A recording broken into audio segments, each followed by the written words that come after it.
Usualmente vemos en algunos empresarios cierta inspiración para nosotros mismos, ya que son personas que han trabajado con mucho esfuerzo y que el mismo les ha rendido frutos, pero en este caso no hablaremos de ellos, sino de todos esos empresarios que en vez de generar admiración suelen provocar todo lo contrario.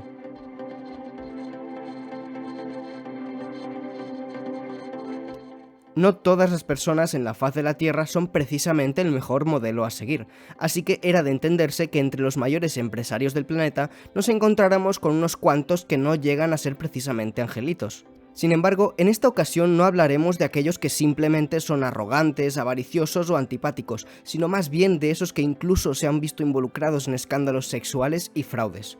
¿Estás preparado para conocerlos? Número 5. Marcelo Odebrecht.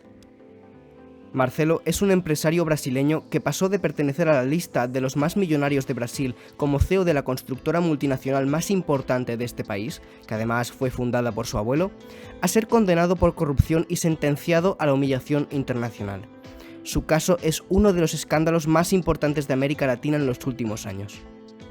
La constructora Odebrecht, fundada en 1944 por un inmigrante alemán, fue cedida a Marcelo en el 2008 con un capital estimado de 4,5 billones de dólares. Marcelo estuvo a cargo de la empresa desde el 2008 hasta el 2016, en donde fue protagonista de sobornos estimados en 30 millones de dólares a la estatal petrolera Petrobras. Se tenían sospechas de sus actos, pero gracias a la negociación entre la Fiscalía y unos 76 ejecutivos de la empresa Odebrecht, estos decidieron declarar contra Marcelo y contaron cada una de las acciones corruptas cometidas por el magnate en Brasil y alrededor de todo el mundo. Marcelo acabó condenado a 19 años y 4 meses de prisión en 2016 por corrupción, lavado de dinero y otras asociaciones ilícitas. Finalmente se llegó a un trato y luego de pasar un tiempo en la cárcel, el empresario brasileño pudo irse a su casa en donde se mantuvo durante 10 años bajo arresto domiciliario.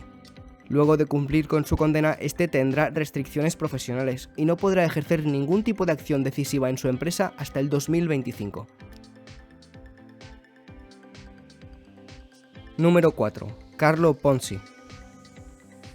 Si no conoces a este personaje, seguro que al menos has escuchado el término estafa piramidal o esquema Ponzi, pues él fue nada más y nada menos que el creador de todo esto. Italiano proveniente de Rávena, emigró a Estados Unidos en 1903, cuando tan solo era un chico y le tocó aprender a ganarse la vida desde abajo, lavando platos.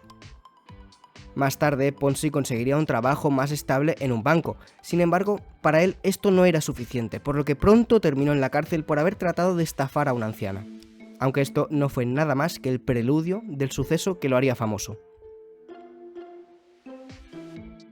La gran estafa comenzó en 1919, cuando Ponzi, quien vendía guías de comercio, tuvo la idea de fundar una empresa financiada por los cupones que los italianos emigrantes en los Estados Unidos le mandaban a sus familias en Italia. Como los cupones se canjeaban por sellos, Ponzi se quedaba con una ganancia gracias a las diferencias de cambio. Es así como nace Securities Exchange Company, la empresa de Ponzi, que acabaría convirtiéndose en un banco. Cientos de personas se vieron seducidas por el discurso de Ponzi y enloquecieron para invertir en la sociedad que había creado, en donde se prometían unos rendimientos del 50% en tan solo 45 días y del 100% en 90. Obviamente esto era completamente insostenible y se pagaban los supuestos rendimientos a los socios con los nuevos ingresos que se obtenían de estafar a más y más gente. Un día se formó una fila de personas pidiendo que se les devolviese el dinero, justo en la sede de Securities Exchange Company en Boston, donde Ponzi salió, invitó a almorzar a las personas y devolvió unos $2.000, con lo que consiguió calmar las aguas por un tiempo. Pero el principio del final lo desencadenó Clarence Barron, un analista financiero que publicó en el Boston Post una larga radiografía de la empresa de Ponzi, lo cual mostraba que ésta no tenía capacidad para pagar ni siquiera el 1% de sus obligaciones de deuda. Cuando los inversores leyeron esto, no tardaron mucho en darse cuenta de que todo se trataba de una estafa, y pronto avalanchas de clientes enfurecidos abarrotaban las puertas de su empresa con la esperanza de recuperar al menos una pequeña parte de su dinero, algo que obviamente nunca sucedería. Es así como Ponzi fue condenado a 5 años de cárcel en Boston. donde obtuvo la libertad condicional, aunque volvió a ser detenido al ejecutar otra estafa en ese tiempo. El final de este hombre es desastroso, y es que, al tratarse de un inmigrante, el jurado decidió expulsarlo de los Estados Unidos, con lo que terminó en Brasil, trabajando para una compañía aérea hasta la Segunda Guerra Mundial, en donde quedó desempleado y terminó falleciendo en 1949 en un hospital para personas con pocos recursos. Número 3. Martin Shkreli. Este joven empresario fue el hombre más odiado de los Estados Unidos en su momento. Su pecado es tan retorcido y a la vez tan simple que te lo voy a contar muy brevemente en unas pocas frases. Martin era el CEO de una empresa farmacéutica, Turing, y esta compró la patente de un medicamento que es absolutamente vital para los pacientes con SIDA, puesto que fortalece el sistema inmunológico. Ya estando en sus manos, Martin decidió incrementar el precio del medicamento en un 5000%, pasando de costar $13,50 a 750. Aprovechándose así de que para las personas con inmunodeficiencia, la compra de este medicamento simplemente no era opcional. Al descubrirse sus maniobras, fue condenado a prisión por ser un peligro para la ciudadanía en 2015. Número 2. Harvey Weinstein.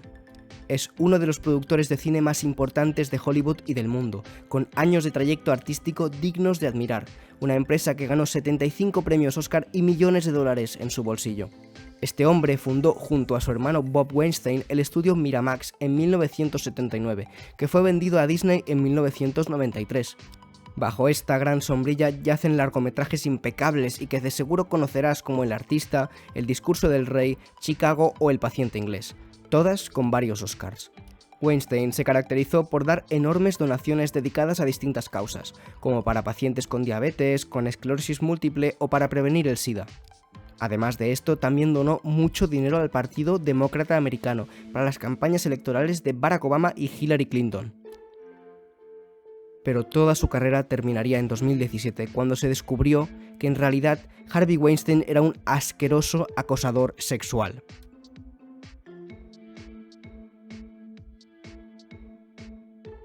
Cientos de mujeres, actrices reconocidas, decidieron hablar y exponer todas las atrocidades por las cuales este monstruo de Hollywood les hizo pasar, las cuales van desde el acoso hasta la violación.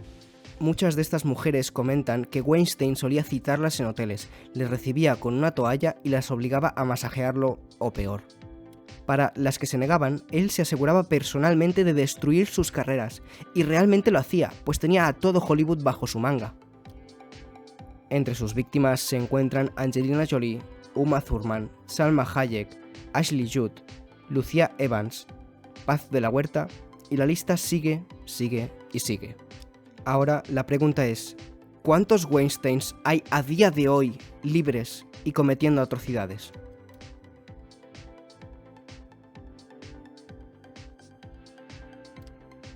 Número 1. Bernard Madoff. El puesto número 1 comprende el que probablemente sea el mayor escándalo financiero de la historia.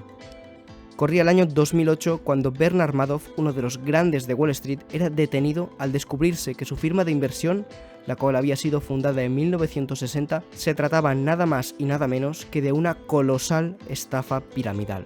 Bernard estafó una cifra récord de alrededor de 65.000 millones de dólares con un sencillo sistema, con el que, con el dinero de los nuevos inversores, se pagaban buenos rendimientos a los antiguos.